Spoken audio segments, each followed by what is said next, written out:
sou Pedro Henrique da Silva. Ah, estou como professor do IFG, Campus Goiânia, né, do curso de Engenharia de Transportes. E também consultor do IABS, que é o Instituto Brasileiro de Sustentabilidade e Desenvolvimento. E hoje o tema que eu trouxe da palestra para vocês é como tornar os sistemas de transportes mais seguros, resilientes e acessíveis em tempos de pandemia. Eu gostaria de agradecer a oportunidade, né, de estar falando sobre esse tema tão importante no contexto atual. Então, agradecer a equipe e parabenizar pelo evento, assim como desejar sucesso, né, para todos os alunos que estão ingressando agora no PET, né, tanto no mestrado como no doutorado. Então, desejar sucesso para vocês nessa jornada tão importante da vida acadêmica de vocês. Bom, aqui eu trago um sumário, né, mostrando, então, o que será apresentado nessa palestra. Então, nós vamos iniciar apresentando o contexto do sistema de transportes. Depois, nós vamos falar dos eventos disruptivos, né? O que são os eventos disruptivos? Vamos falar dos impactos da pandemia, da Covid-19 nos transportes. Vamos falar também do conceito de resiliência, falar quais são essas fases de resiliência e as estratégias que podem ser adotadas, né, para mitigação e resposta a esses eventos disruptivos. Vamos falar, então, de mitigação também dos riscos biológicos que já estão sendo implementados para alguns sistemas de transportes no Brasil. E, por fim, eu vou apresentar um estudo de caso, que é a minha pesquisa de mestrado, que foi aplicado no ano passado, né? Eu defendi esse mestrado no ano passado, na Universidade de Brasília, programa de pós-graduação em transportes. Eu vou apresentar alguns dados para vocês sobre esse tema. Bom, inicialmente, vamos falar então do contexto do sistema de transportes. Qual é o background, o pano de fundo do qual o sistema de transportes está inserido? O primeiro ponto que eu trago é a questão da globalização. Então, a globalização, ela demanda que nós tenhamos redes de transportes cada vez mais eficientes, mais competitivas. Isso aumenta, claro, a competitividade, pode ajudar a colaborar para o desenvolvimento econômico de um país. Por outro lado, a globalização ela também pode trazer alguns efeitos negativos, né? A ocorrência de determinados eventos que podem ocorrer em outros países, né, pode se disseminar para praticamente todo o globo, né? Como foi o caso da pandemia. Então, um evento, né, no caso, essa endemia, né, que virou uma pandemia, iniciou em outro país e ela se disseminou, né, e o transporte também teve um papel nisso, né, se disseminou para todo o planeta. Outro ponto é a questão da informatização. Então, nós vivemos um momento de bastante mudanças no contexto da era digital. Então, isso tem trazido diversos desafios para o sistema de transportes, para a mobilidade urbana. Então, a informatização, a gente fala do sistema de transportes inteligentes, a uberização, tudo isso também gera desafios, né, para as operadoras, para os passageiros, também traz pontos positivos, mas também traz desafios a serem superados. Outra parte do contexto é a questão das instabilidades econômicas, sociais e ambientais que nós vivemos. Né, nós vivemos períodos aí de recessão econômica, de desemprego, questões sociais, de pobreza, área ambiental, o aquecimento global, vários desastres ambientais que têm acontecido. Então, essas instabilidades, a todo momento, colocam o sistema de transportes à prova, né? E o sistema de transportes ele está suscetível, então, à ocorrência desses eventos. Então, esses eventos, eles comprometem a qualidade e o desempenho do sistema de transportes. E o sistema de transportes, quando se analisa esse sistema é que ele é interdependente e complexo. O que quer dizer isso? É uma infraestrutura crítica, interdependente e complexa. O sistema de transporte, ele necessita de outras infraestruturas para funcionar corretamente. Então, nós necessitamos, por exemplo, do sistema de energia, dos combustíveis, para que o sistema de transporte possa operar de forma eficiente. Da mesma forma, o sistema elétrico também precisa do transporte, né? Então, um exemplo que eu posso dar para vocês, por exemplo, o metrô, ele utiliza energia elétrica, né, na propulsão. Então, se houver algum problema com relação à energia elétrica, isso vai afetar o sistema de transportes. Por outro lado, o sistema elétrico ele precisa de fazer manutenção, né, em estações, e etc. Então, para fazer essas manutenções, eu preciso também do sistema de transportes. Então, um sistema depende do outro. Então, se houver um problema em um desses sistemas, né, em uma dessas infraestruturas críticas, isso pode ocorrer um problema em cascata, né? Então, isso já foi observado em alguns eventos que ocorreram. Além disso, nós temos um aumento da população urbana, então, de uns anos para cá, né, de algumas décadas para cá, houve esse aumento da população urbana e que resultou na dependência dessas infraestruturas críticas. As pessoas elas dependem cada vez mais dessas infraestruturas para realizar suas atividades, para ter qualidade de vida, né? Então, as pessoas precisam da energia elétrica, precisam do transporte para realizar essas atividades, e, ao mesmo tempo, a essas infraestruturas elas estão suscetíveis a esses eventos. Outro ponto que eu quero chamar a atenção para vocês é que o transporte público ele é um serviço essencial. Isso está, inclusive, descrito na nossa Constituição, na Constituição Federal, nossa Carta Magna. Então, o desafio é bastante grande, né? Conciliar, manter esse serviço em funcionamento, que é um serviço público essencial, ao mesmo tempo que esse serviço está suscetível a essas falhas e nesse contexto de instabilidades. Então, o cenário realmente é bastante desafiador e bastante preocupante, que exige de nós, então, como acadêmicos e gestores, buscar medidas, né, que possam preparar esses sistemas para que eles possam responder a esses eventos da melhor forma possível.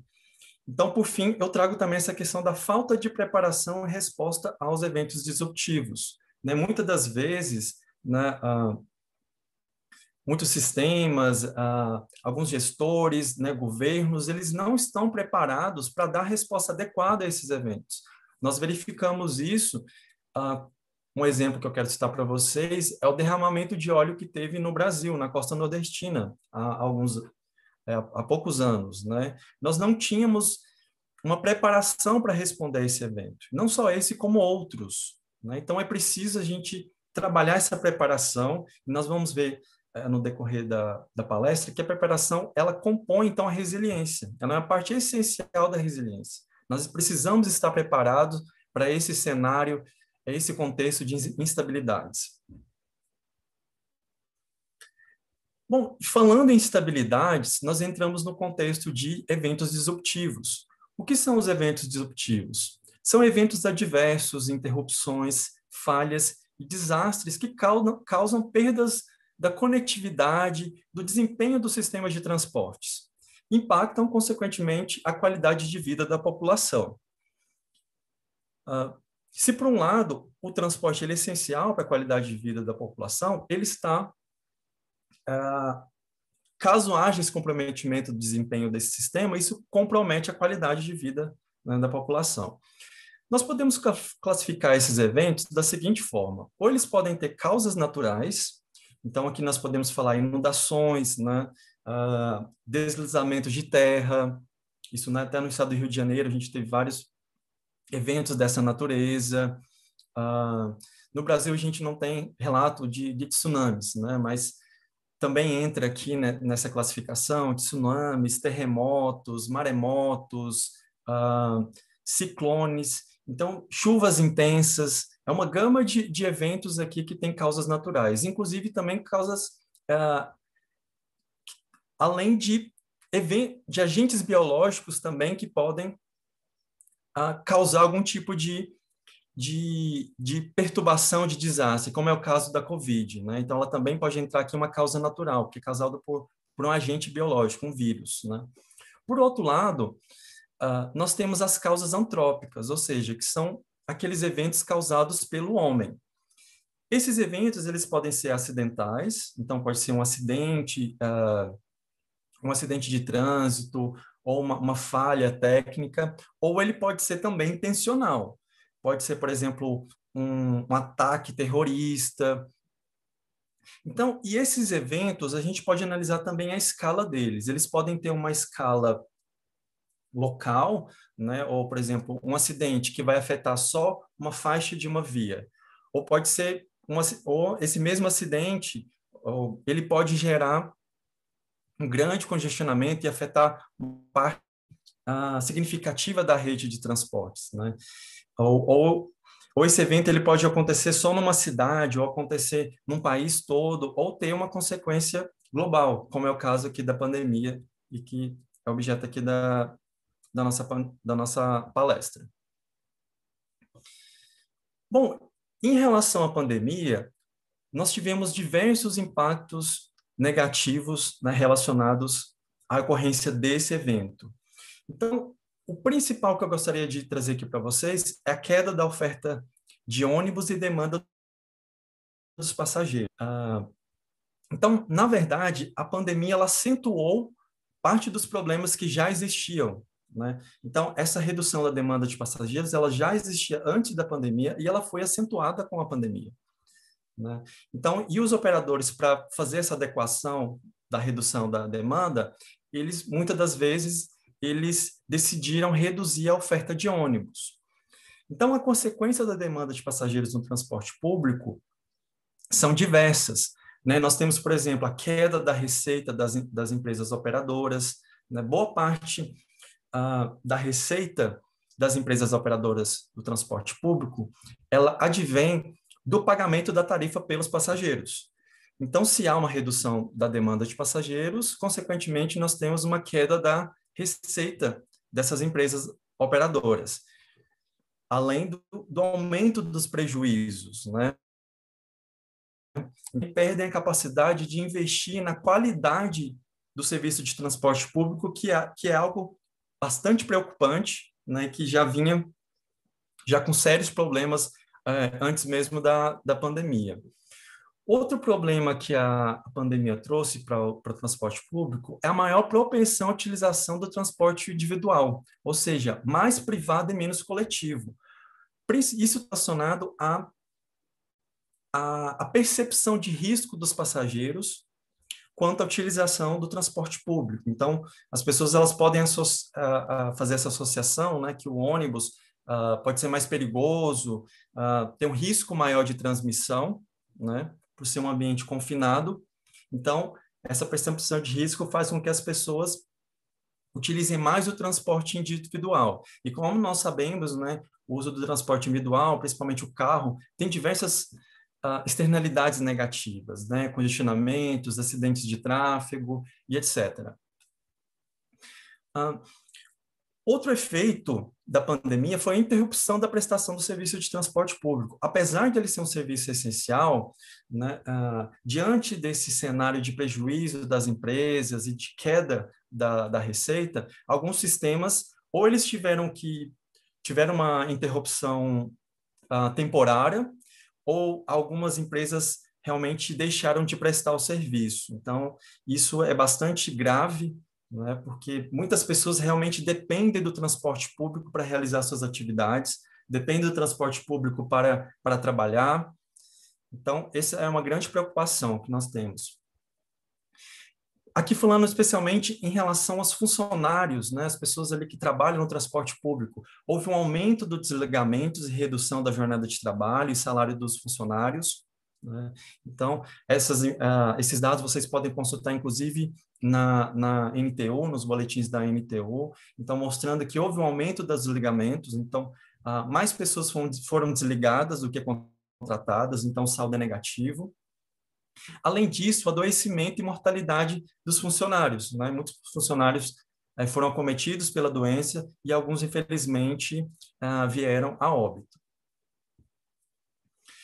Bom, diante desse cenário caótico, né, aqui apresentado, precisamos, então, adotar, implementar medidas que possam dar uma resposta a esses eventos. Então, essas medidas, elas podem estar baseadas no conceito de resiliência.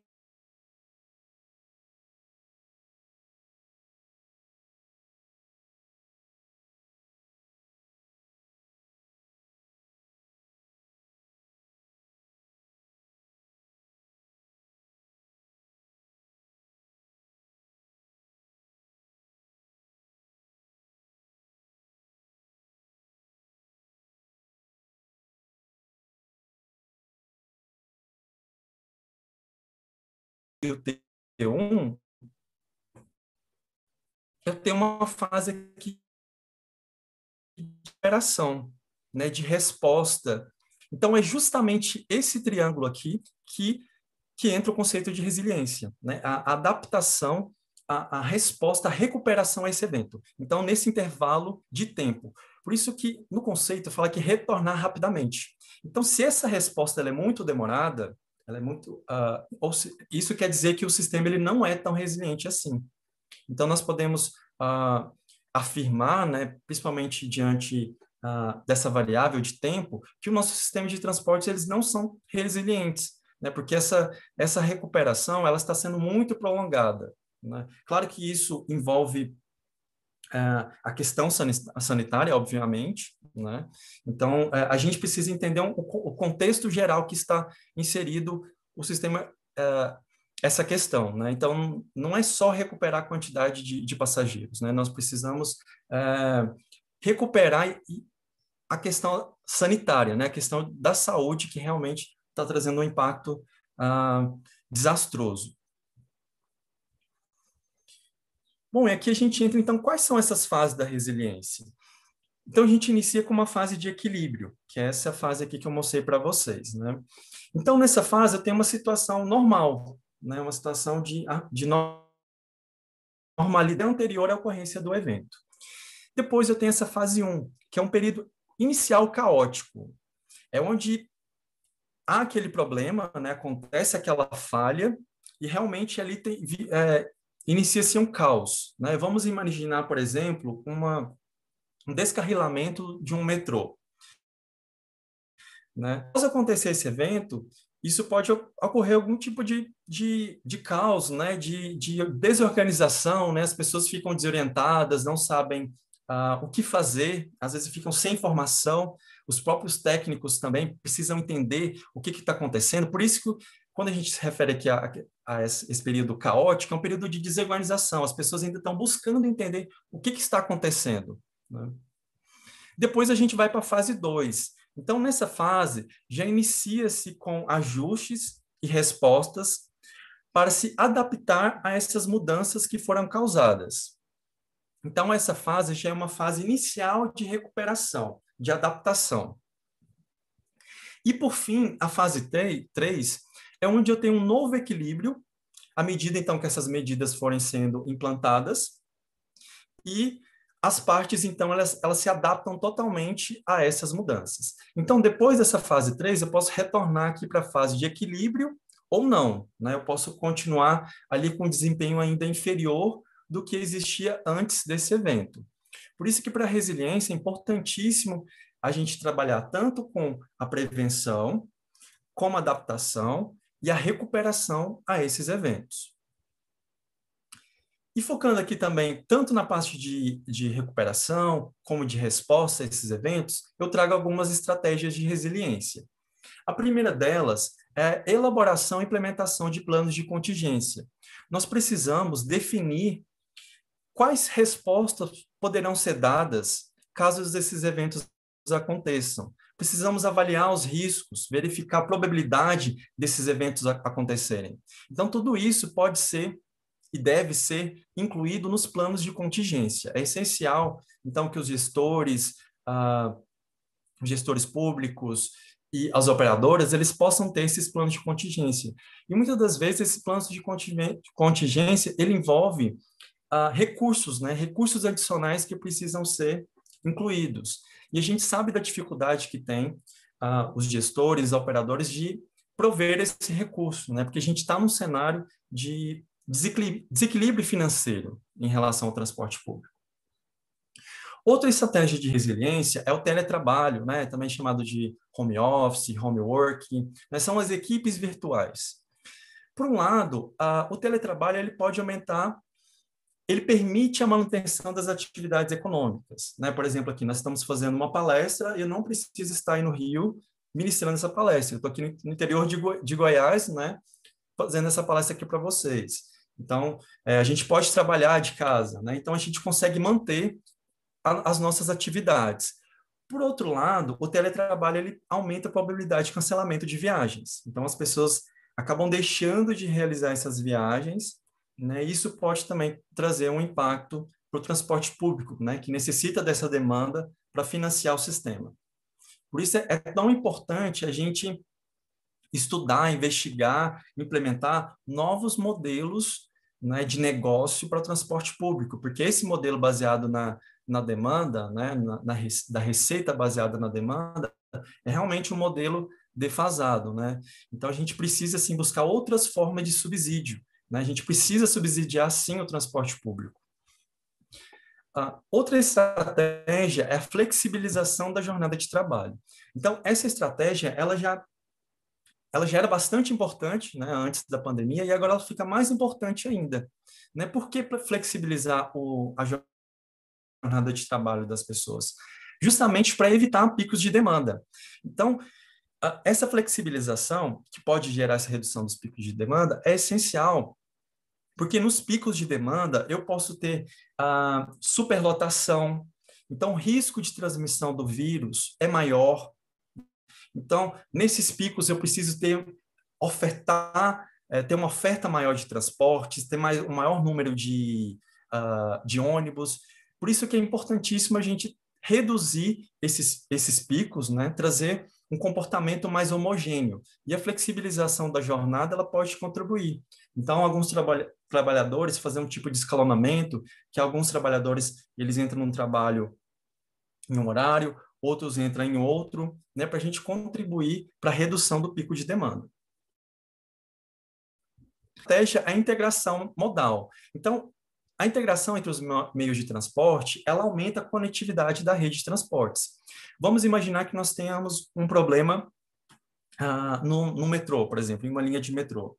Então, se eu tenho uma integração com ônibus, esses passageiros eles podem ser direcionados para o ônibus. Né? E quando eu tenho essa integração, eu tenho maior disponibilidade também de meio de transportes. Então, a gente precisa também ter uma maior disponibilidade de meio de transportes, né? Mais alternativas, né? Para que as pessoas, então, elas possam, caso haja algum problema em um desses sistemas, elas possam ter alternativas. Né?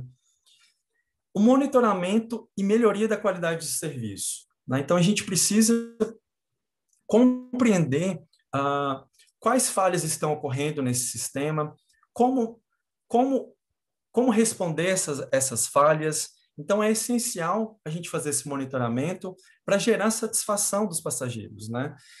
Gerar satisfação e fidelização. Então, as pessoas continuar utilizando o serviço, claro, de forma segura, né? E evitar a migração para outros meios de transporte, como o carro. Né? Como eu havia dito, as pessoas estão mais propensas a utilizar o carro e isso pode trazer várias externalidades negativas. Bom, aqui a mitigação do risco biológico, né? Comentando então especificamente sobre o risco biológico no transporte público. Várias cidades, então, elas vêm adotando medidas, né? Então, para mitigação desse risco. Claro que algumas com mais dificuldades, outras estão realizando isso de uma forma mais efetiva, né? Mas quais são essas medidas, então? Marcadores de distanciamento em veículos e terminais de transporte público. Então, alguns assentos, então, eles ficam indisponíveis, né? Nos próprios terminais, a gente tem essa marcação para as pessoas, então, manter esse distanciamento, evitar, então, a proliferação do vírus. O incentivo à utilização da bilhetagem eletrônica para pagamento da tarifa. Então, as pessoas devem evitar o uso de dinheiro, né? Então, o dinheiro circula de mão em mão, isso pode contribuir, então, para a proliferação da doença. A limitação do número de passageiros nos veículos do transporte público, né? Então, algumas cidades, então, determinaram que os veículos só sairiam com a metade da capacidade, ou então só com pessoas sentadas, né? A obrigatoriedade, o incentivo ao uso de máscaras, né? Então, algumas cidades distribuem máscaras em terminais, né? E, é claro, né, a obrigatoriedade ela é em nível nacional, né? Todas as pessoas são obrigadas a utilizar máscara. A limpeza e desinfecção dos veículos e terminais do transporte público, né? Então, essa questão da limpeza, ela fica cada vez mais importante, né, nesse momento da pandemia, né? Preciso, sim, ter uma rotina efetiva de limpeza e desinfecção, né, desses veículos e também dos terminais. Instalação de cortinas de proteção para motoristas e cobradores, né? Então, muitos operadores, então, instalam esses painéis de acrílico, né, para proteger esses trabalhadores, distribuição de álcool gel e manutenção das janelas dos veículos abertas para a circulação do ar, né? Como nós sabemos, é importantíssimo nós mantermos os ambientes abertos, né, as janelas abertas para a circulação do ar, para diminuir, então, esse risco biológico da disseminação dos vírus. Bom, após trazer esse contexto, trazer essas medidas, falar um pouco o que é resiliência, nós vamos trazer um pouco aqui para a prática, né? Vou falar de um estudo de caso, que é a minha pesquisa de mestrado, que foi aplicada no ano passado, ano de 2020.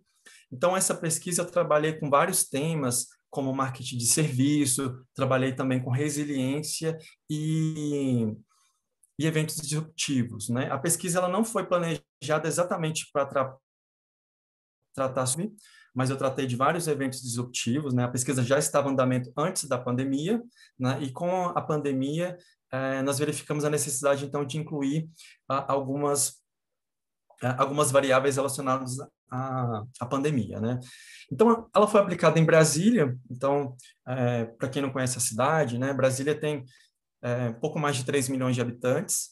Ela compõe uma região metropolitana que é chamada RID. Ela é, né, que é o próprio Distrito Federal. Brasília e o Distrito Federal são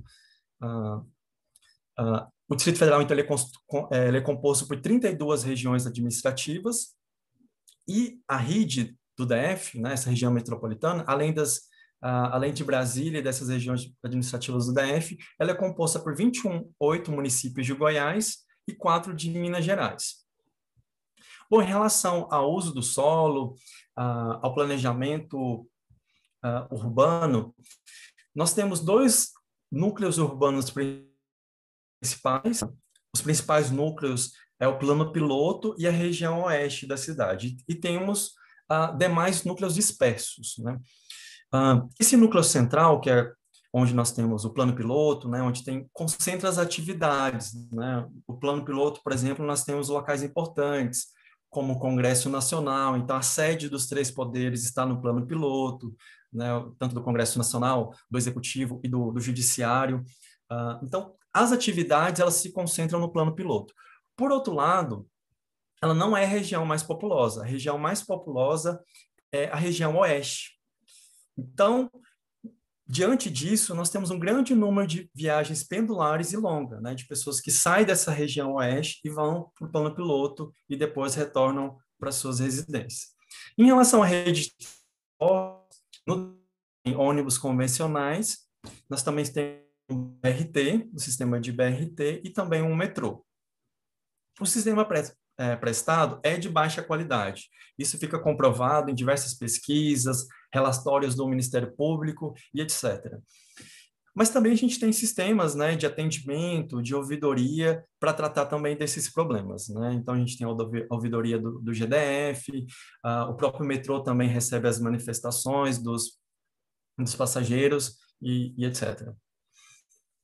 Bom, vou falar agora especificamente dos dados dessa pesquisa, né? Então, essa pesquisa foi aplicado um questionário para avaliar principalmente a qualidade do serviço prestado e também avaliar o comportamento das pessoas diante desses eventos disruptivos, né? Mais especificamente, se elas reclamariam ou se elas deixariam de utilizar o sistema caso esses eventos acontecessem. Então, nós tivemos 1.307 passageiros, né? Por conta da pandemia, a pesquisa foi totalmente online. O período de aplicação foi entre abril e maio de 2020. Aqui mostrando para vocês como é a amostra dessa pesquisa, né? Ela é composta majoritariamente por mulheres, né? Quase 60%. Em relação à idade, foi bastante aqui variado, mas principalmente pessoas jovens, né, que participaram dessa pesquisa, né, diante do método de aplicação, né, que foi divulgação pelas redes sociais, né, nós tivemos muita participação de pessoas jovens, né, que têm mais acesso e mais interesse em redes sociais, internet, etc. Em relação ao uso do carro, chama a atenção que quase 60% das pessoas não possuem carro, ou seja, são usuários cativos, usuários que dependem do sistema de transporte para realizar suas viagens. Então, essas interrupções, elas impactam diretamente essas pessoas, né, que elas não possuem carro, então elas não possuem outras alternativas para realizar essas viagens. Em relação à ocupação, boa parte, a maioria é empregado ou estudante, né, que participou dessa pesquisa. Em relação à renda familiar, nós tivemos aqui pessoas até com menos de um salário mínimo, até mais de 10 salários mínimos. Em relação à escolaridade, a maioria aqui tem superior incompleto, né, por conta também do meu vínculo com a universidade, né, então muitas participaram da pesquisa, por isso esse número também pode ser associado a isso. E também em relação a pessoas por domicílio, né, a gente vê que muitos domicílios, né, tem muitas pessoas ainda que moram neles, né, por exemplo, aqui tem domicílios que moram 4 pessoas, outros 5, né. Bom, agora vamos falar sobre os padrões de viagem, né, que foram identificados na pesquisa. O ônibus é o principal sistema, né, que é utilizado por esses respondentes aqui, quase 46%, né? Mas as viagens a pé, né, quase 47% usa diariamente, e o carro também apresentam números aqui significativos, elevados, né? 22% utilizam de 2 a 5 vezes por semana e quase 20% utiliza diariamente. Em relação ao tempo, né, de viagem, nós temos aqui que quase 25% das pessoas gastam de 45 a 60 minutos, né, nas viagens, né, e já outras, né, tempos mais elevados ainda, como aqui de até 75 minutos, né, de 61 a 75, nós tivemos 20%, e mais que 75, nós tivemos quase 10%. Os motivos de utilização do transporte público é algo que também chama bastante atenção. A maioria das pessoas utilizam o transporte público, responder a pergunta, em relação ao custo de viagem, então 50%. Então, veja que a questão da tarifa ela é importantíssima para manter essas pessoas utilizando o serviço. Por outro lado, as pessoas utilizam por um digamos assim, positivo, né? Elas utilizam porque elas não têm opção. Ou seja, se essas pessoas elas tivessem outra opção, como por exemplo o carro, provavelmente elas migrariam para outro sistema. Então veja que isso também já dá um indicativo que há vários problemas aqui a serem resolvidos. Bom, especificamente sobre os eventos disruptivos, nós incluímos 12 variáveis relacionadas a eventos disruptivos, então não só os eventos, mas também as consequências desses eventos, né? Então, por exemplo, atrasos, congestionamentos, superlotação, falta de informações. Então, vários eventos que nós buscamos entender qual que era a frequência que eles ocorriam e como as pessoas reagiam a eles, né? Então, chama atenção, por exemplo, a superlotação, né? Aqui, fazendo até um comentário, no questionário nós pedimos às pessoas para responder e considerar aqui a experiência delas de viagem anterior à pandemia, tá? Então, esses dados aqui, eles são, apesar da pesquisa ser aplicada, foi aplicada na pandemia, foi solicitado que elas respondessem a pesquisa considerando a experiência dela anterior à pandemia. Então, quase 50% disseram que a superlotação ocorre sempre. Então, veja que é um problema que já existia, né, e que ainda persiste, né? Outro evento também que chama para destacar, por exemplo, é a falta de, né? Falta de informações, congestionamentos. Então, que mais de 50% relataram que frequentemente ou sempre. Também segurança com relação a roubos e furtos, também frequentemente sempre aqui soma mais de 50%, né? Em menor nível, acidentes de trânsito, né, tiveram uma frequência menor, né, isso é algo positivo, né? Mas veja que vários eventos, então, comprometem e as pessoas percebem que esses eventos realmente acontecem e comprometem o desempenho do sistema. Bom, e como as pessoas, então, elas reagem a esses eventos? Qual decisão elas tomam quando esses eventos acontecem? Vamos citar, por exemplo, aqui a superlotação. Perdão aqui, pessoal. A superlotação. Quase 20% disseram que, se houver superlotação, utilizariam outro meio de transporte na próxima viagem. Então, as pessoas realmente elas estão preocupadas com a superlotação, estavam preocupadas com a superlotação, né? Outro que apresenta um nível alto é o tempo de espera elevado, quase 26,83%. Então, as pessoas, muitas das vezes, ficam aguardando um ônibus ou um metrô, e caso haja esse tempo de espera elevado, o que elas fazem? Elas procuram outras formas, né, de realizar essas viagens. Em Brasília, por exemplo, nós temos o transporte clandestino, né? Então as pessoas acabam se colocando em risco por conta disso. Aqui, em relação à insegurança, quase 10%, em relação a roubos e furtos, quase 10% disseram que se sentirem inseguras, roubos e furtos, que elas decidirão, né, parar de utilizar o transporte público. Então, essa questão da insegurança ela é bastante sensível, né? Nós precisamos tornar esses sistemas mais seguros, né? Principalmente aqui, falando de roubos à segurança pública, né? Bom, aqui são as perguntas que nós fizemos especificamente sobre a COVID, né? Como eu havia explicado, o foco dessa pesquisa ela não foi em relação à COVID, né? Mas nós fizemos algumas perguntas para entender, então, essas mudanças que estavam acontecendo, né? Já no início da pandemia. Então, por exemplo, em relação ao comportamento das pessoas durante a pandemia, né? Já naquele momento ali de abril e maio, início da pandemia, quase 55% disseram que concordam plenamente que evitariam utilizar o transporte público, né? Então, isso está comprovado nos números que houve essa redução, né? Quase 50%, 46,12%, disseram que evitariam utilizar o transporte público nos horários de pico, né? Outros 33% disseram que só utilizariam o transporte público para realizar atividades essenciais, né?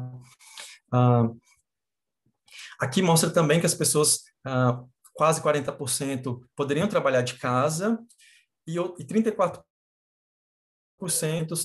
têm uma jornada de trabalho flexível. Nós fizemos perguntas também para entender qual a probabilidade dela se adaptar ao uso do transporte público no pós-pandemia, né? Então, após a pandemia. 27% disseram que ainda evitariam utilizar o transporte público nos horários de pico. 24% ainda pretendem realizar o teletrabalho. 20% evitaria utilizar determinadas linhas ou rotas, né?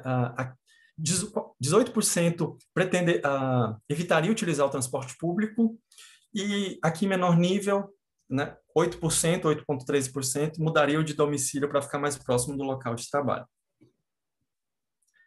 Bom, esse é o principal produto dessa pesquisa, dessa dissertação. Então, veja que nós trabalhamos aqui com os eventos disruptivos, nós trabalhamos com várias variáveis, né? Por conta do tempo não vai ser possível explicar todas elas aqui, o conceito de todas elas, mas nós trabalhamos com conceitos de marketing de serviço, né? Então, por isso que nós trabalhamos aqui, por exemplo, com reclamações, né? E trabalhamos também com a qualidade do serviço. E esse é um modelo comportamental que ele foi desenvolvido através de equações estruturais. Então, nós concluímos o seguinte, que a frequência de eventos disruptivos, ela, só para vocês entenderem como funciona aqui esse diagrama, esse é um diagrama de causa e efeito, né? A modelagem estrutural, né, um modelo de equações estruturais, ele apresenta, então, utilizado esses diagramas, então, a gente tem uma relação de causa e efeito. Então, a frequência de eventos disruptivos, ou seja, se acontecer esses eventos, se esses eventos forem mais recorrentes, as pessoas elas tendem a reclamar mais do sistema. No entanto, se elas reclamarem mais, isso faz com que as pessoas tendem a deixar de utilizar o transporte público na próxima viagem. Então, por que é importantíssimo a gente compreender essas variáveis? Aqui, em relação aos eventos disruptivos, se eu consigo monitorar a ocorrência desses eventos, eu consigo, então, diminuir as reclamações, né? Então, veja aqui, em relação à qualidade, por exemplo. Se a qualidade do serviço, as pessoas percebem que a qualidade está boa, né? Está satisfatória, então eu tenho uma menor propensão a ocorrer eventos disruptivos, né? Isso é bastante lógico, né? Se eu tenho um sistema com qualidade, né? Um sistema seguro, com qualidade, então eu tenho uma menor ocorrência de eventos. Então, monitorar esses eventos disruptivos me ajuda também a monitorar a qualidade do transporte público. Então, isso está totalmente associado à qualidade do transporte público. Por outro lado, eu não posso desincentivar as reclamações. As reclamações elas podem ser utilizadas como um indicador de resiliência também. Por quê? Porque as reclamações, então, elas vão me dar, vão evitar que as pessoas deixem de utilizar esse transporte público, né? Se eu tenho, se as pessoas elas reclamam menos, né, elas estão mais satisfeitas. Então, isso diminui a probabilidade delas deixarem de utilizar o transporte público. Aqui nós utilizamos também algumas variáveis socioeconômicas, né? Por exemplo, as pessoas que utilizam o transporte público para viagens obrigatórias, elas têm menos pretensão de evitar o transporte público na próxima viagem, né? Justamente por elas não terem opções, né, outras alternativas de transporte, né? Aquelas que têm carro, elas têm a maior propensão a evitar o transporte público, justamente por elas terem a disponibilidade do carro. Da mesma forma, aquelas que fazem uso do transporte por aplicativo, né? Aquelas que têm disponibilidade de utilizar o transporte por aplicativo, elas têm maior propensão a deixar de utilizar o transporte público na próxima viagem. A questão da reclamação aqui é central, como vocês podem ver aqui, né? Então, se por um lado a ocorrência desses eventos gera reclamação e a reclamação gera saída dessas pessoas, eu tenho que incentivar sim as reclamações, porque as reclamações são dados importantíssimos, né? É um feedback importantíssimo sobre a qualidade do serviço. Por isso que, sim, eu tenho que diminuir a quantidade de eventos, né? Então, monitorar o sistema e evitar essas falhas. Por outro lado, tem que incentivar as reclamações para que eu possa ter dados que me ajudem nesse monitoramento, né? Então, aqui eu vou trazer, então, algumas conclusões desse estudo que foi feito. Nós evidenciamos, então, a importância das reclamações como indicador de qualidade do serviço. As intenções de reclamações são mediadas pela percepção da frequência de eventos adversos, né, e pelo valor percebido das reclamações. As reclamações têm como consequência a saída temporária dos passageiros do transporte público. Isso também porque nós já temos um serviço de baixa qualidade, né? Então, as pessoas elas reclamam para ter uma compensação em relação a esse ato de reclamar, né? Em alguns países, por exemplo, teve um efeito contrário, né? As reclamações diminuíam a saída temporária dos passageiros. Por quê? Essa pesquisa lá fora foi aplicada em ambientes onde que eu tinha uma qualidade do serviço de transporte público boa, que foi contrário do que a gente observou em Brasília, né? A percepção da ocorrência de eventos disruptivos é um fator mediador entre a qualidade percebida do serviço e as intenções de reclamação dos passageiros. O atendimento ao passageiro está positivamente associado a uma maior tendência a reclamar, porque aumenta o valor percebido das reclamações. Então, a gente precisa aprimorar o atendimento ao passageiro, né? Os passageiros, eles dão feedback, porque eles utilizam esse serviço e eles são as partes interessadas que têm esse poder, então, de dar esse feedback, né? Aprimorar o atendimento ao passageiro colabora para o monitoramento da qualidade por meio do feedback dos passageiros. Então, concluindo aqui, nós precisamos simplificar esse registro de reclamações. As reclamações, sim, elas podem ser utilizadas para aumentar a resiliência desse sistema, a gente tem mais informações quanto à qualidade.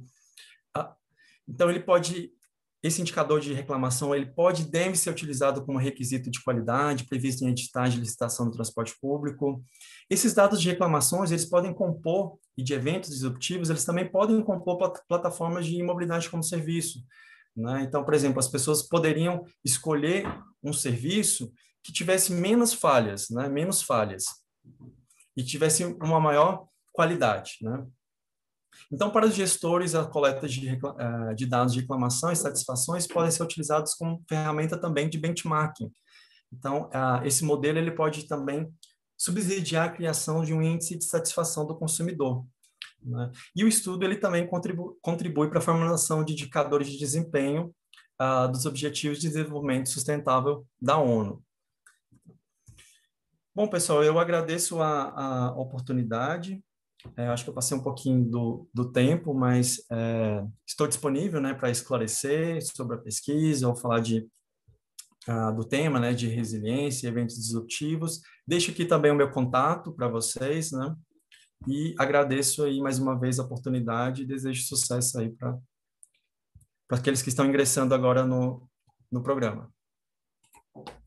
Nós que agradecemos, Pedro, pela ótima palestra, né? Esse tema é um tema igual a gente estava conversando antes no background lá, antes de iniciar. É um tema que de fato está surgindo muito as pesquisas expressivas em questão de pandemia, porque de fato impacta mesmo no transporte, né, Pedro? Isso é uma coisa por mim aqui, já trabalhando no transporte coletivo daqui de Goiânia, né, no planejamento, a gente vê os números expressivos, né, Pedro? E a todos os colegas. Em questão de, por exemplo, antes da pandemia, esses são os dados de demanda para a gente confrontar e ver de fato o que o Pedro estava falando, né? Antes da pandemia, Goiânia tinha aproximadamente 520 mil viagens por dia, né? É um número.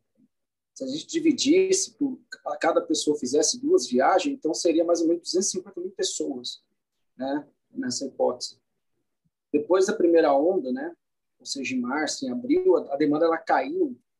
Março, abril, ela foi caindo até chegar a 125 mil pessoas. Que é aquele momento que a gente está com 125 mil viagens, né? Ou seja, o impacto é muito gritante. E aí a gente vê as ondas, né? Agora, Até uns tempos atrás, aproximadamente, voltou a 290 mil viagens. Ou seja, não consegue recuperar aquela demanda de 520 mil viagens, né? E está nos 290. Por quê? Porque teve muita fuga, né? Não teve a qualidade, o retorno em si, não tiveram a resiliência, né, que o Pedro falou. E também muitos também perderam o emprego em si, né, por causa da pandemia. Mas a gente vê os reflexos de fato também tem por falta de resiliência por parte da Sim, realmente a gente o distanciamento social ele é necessário, obviamente, né? Ele é importantíssimo nesse momento que a gente não tem vacina para todos mas também a gente tem que analisar também esse lado, né? Esse impacto negativo que tem no transporte público, né? Que depende dessa demanda de passageiros para a questão de sustentabilidade financeira desses sistemas, né? E por isso que é tão urgente a gente repensar modelos de negócio, e é necessário sim subsidiar o transporte público, com dinheiro público também, né? É claro que a gente entende que existe enfim, a gente está em momentos de crise, de recessão, mas a gente precisa buscar outras formas de financiamento, né? Que não seja só baseadas no pagamento da tarifa, né? Então, os passageiros eles não podem ser penalizados por isso, né? Nós precisamos então criar outras alternativas, né? Então, os condutores de veículos aí também precisam, é claro que também precisam entender esse processo, né? Esses custos sociais que tem o carro, né? Então, por exemplo, eu sou favorável a medidas de gestão da mobilidade urbana, como estacionamento pagos, que isso também possa subsidiar o transporte público, e outras também medidas, né, para que possa, nesse momento, as empresas, a gente já tinha um cenário preocupante do ponto de vista da qualidade, e nesse momento isso se torna mais urgente ainda, porque essas empresas elas perdem a capacidade de investir, né, em melhorias do sistema.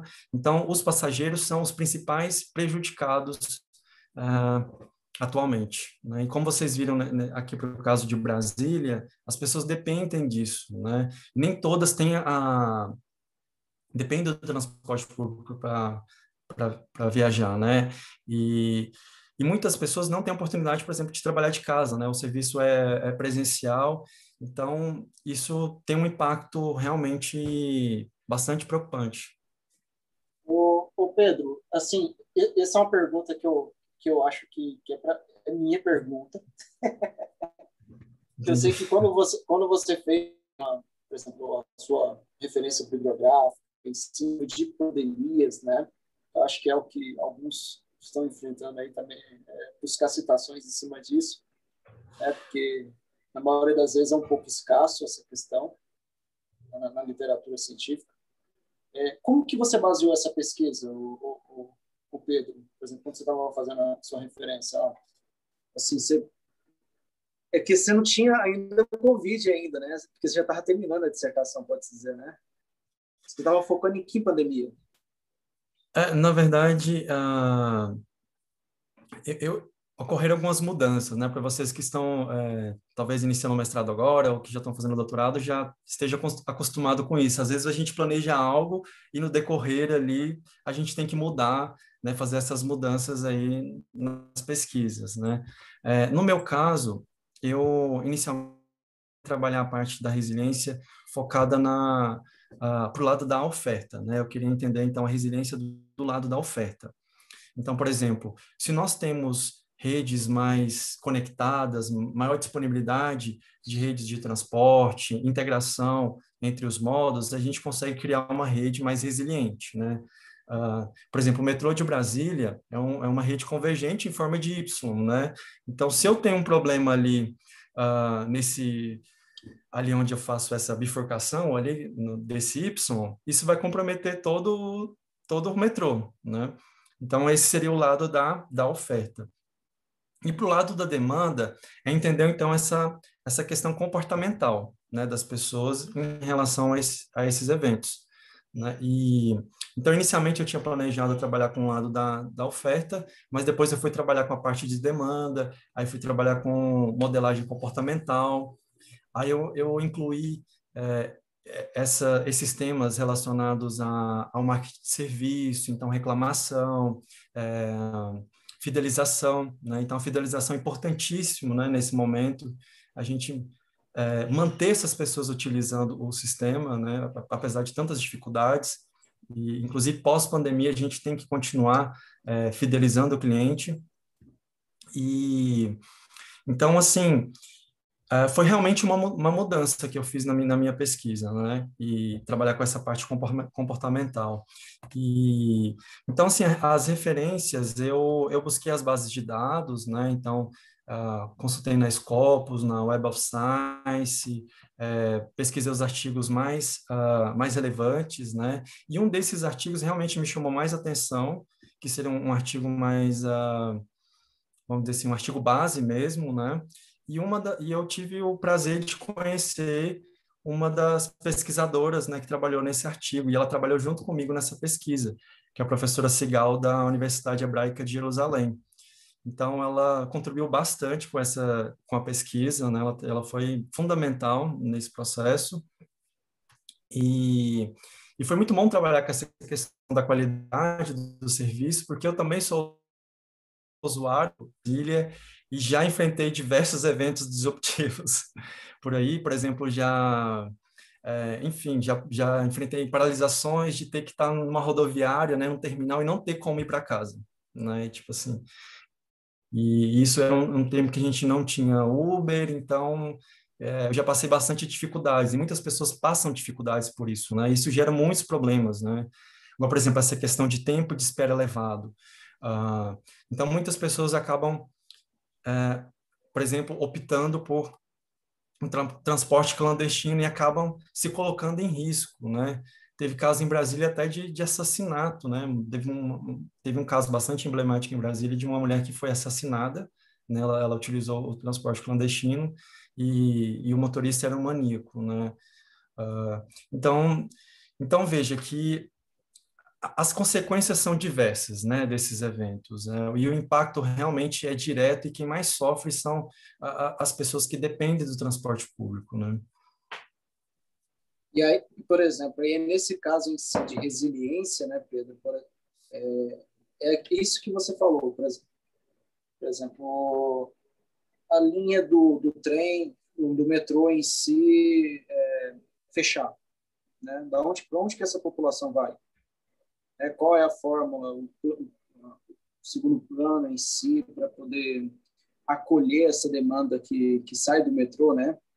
E aí esse é o tipo, e aí além disso a gente associa, né? Ou seja, então são vários cenários que são preocupantes. Sim. Essa questão da variação da oferta e da demanda, ele é um indicador que é utilizado em métodos de avaliação da resiliência, né? Isso, quando ocorre um evento, isso é notório, né? Então, a gente tem a redução da demanda em esse sistema que está sendo comprometido e pode haver o aumento da demanda em outros sistemas, né? Em outros meios de transporte, né? Mas para o caso da pandemia, né? E principalmente a adoção dessas medidas de distanciamento, o próprio tráfego urbano, né? A utilização do carro também foi impactada, né? Mas o transporte público mais ainda, né? Então, as pessoas realmente estão deixando de utilizar o transporte público e essa questão que eu comentei da percepção de risco foi estudado, por exemplo, em Londres, né? Em Londres, nos atentados terroristas, veja que mesmo com o sistema funcionando perfeitamente, né, depois que eles fizeram a reconstrução, né, teve atentados terroristas em Londres, no metrô, ônibus estações também foram atacadas, e mesmo depois que os sistemas estavam plenamente funcionando, as pessoas ainda deixaram de utilizar, por conta dessa percepção de risco. Então, esse elemento da percepção de risco também, isso pode influenciar ainda a demanda ainda por um tempo, né? mesmo quando a gente tiver uma situação mais controlada da pandemia, isso também pode sim afetar. E a gente, praticamente, a gente está sendo motivado a utilizar o carro, né? Então, inclusive alguns gestores, eles foram nesse sentido no início da pandemia. Por exemplo, eu citei aqui para eles, né? Ele fazia alguns anúncios e eles falavam para as pessoas, olha, não deixem de utilizar o transporte público, né? Já é, outros gestores tiveram uma abordagem um pouco diferente, né? Então, por exemplo, olha, utilize o transporte se for uma viagem essencial, né? Já é uma abordagem diferente, né? Então, utilize se for realmente preciso realizar essa viagem. Se for utilizar, use máscara, né? Adote as medidas de prevenção, né? Então, a gente precisa também trabalhar ação, né? É importantíssimo a gente ter uma liderança e uma comunicação, né? Claro, mostrando os riscos, né, para a população, mas também tendo uma comunicação também mais assertiva. Nesse momento é essencial. A comunicação, ela tem que fazer parte de todo o processo em si, né? Como não existe comunicação, aí fica muito difícil. Sim, como eu comentei, a questão, por exemplo, da falta de informações, né? Em Brasília, por exemplo, a gente tem um sistema às vezes não essa iniciativa do governo, mas muitas das vezes não funciona tão bem. Ah, então, e realmente, eu já utilizei o transporte público no Rio de Janeiro e sei como funciona melhor do que em Brasília, né? No Rio, inclusive, as pessoas utilizam mais o transporte público, é uma das cidades que mais utiliza o transporte público, né, no Brasil. E em Brasília, a gente tem essa dificuldade, né, de falta de informação. Então, tempo de espera realmente. Essa falta de informação em relação à resiliência é importantíssima, porque as pessoas elas não sabem o que fazer, né? Então teve um cancelamento de linha, elas não sabem o que pode ser feito, ou qual outra linha buscar, e isso realmente isso ah, impacta a qualidade, né, do serviço, a percepção que as pessoas têm do serviço. Sim. Bom, Pedro, agradeço demais pela participação, né, em nome do Programa de Engenharia e Transporte aqui. Foi uma honra imensa, né, a convite da Camila. Uma honra imensa tê-los aqui com a gente. Vai subir essa apresentação para o YouTube, né, para o canal do PET. Então, vamos estar disponibilizando lá. Né? Compartilhem esse vídeo com seus amigos, seus colegas, que é um tema muito interessante, até mesmo de pesquisa científica, né, literatura em si, né, já é enriquecedor. Olha a dissertação do Pedro, né, baixa lá no UNB, lá no site da UNB, já está disponível, né? Sim, relatório da UNB. Vocês podem pesquisar, eu posso, não sei, depois. Vocês podem entrar em contato comigo, alguma coisa assim, mas se vocês fizerem uma pesquisa lá na internet, né, colocar modelagem comportamental das reclamações dos passageiros, né, o título é um pouco longo, mas está assim no repositório, né, é só vocês pesquisarem lá. Eu disponibilizo também no meu LinkedIn, então eu gosto de estar divulgando também, trabalhar essa parte da divulgação É um científica ótimo também. network, né, o Pedro? Esse network, É isso aí. principalmente entre nós aqui, estudantes de engenharia de transporte em si, é rica, né? E aí a gente sempre precisa, né? Não, com certeza. É importantíssimo a gente formar nessa rede de Precisa. pesquisadores, a gente trabalhar, né? Pode ser que algum de vocês aí tenha interesse em trabalhar com resiliência, outros de área que eu conheço do PET, e me Sim. coloco à disposição também, se vocês tiverem interesse em tirar alguma dúvida, ou não tiver interesse, não sei, de fazer uma pesquisa, né? Ou trabalhar em equipe, eu estou aberto aí. Muito, Mas muito obrigado e sucesso para vocês muito aí. obrigado a todos que participaram aqui da palestra. Né? Vocês sejam bem-vindos ao programa de engenharia de transporte, tanto no mestrado como no doutorado. Né? E podem contar com a gente também.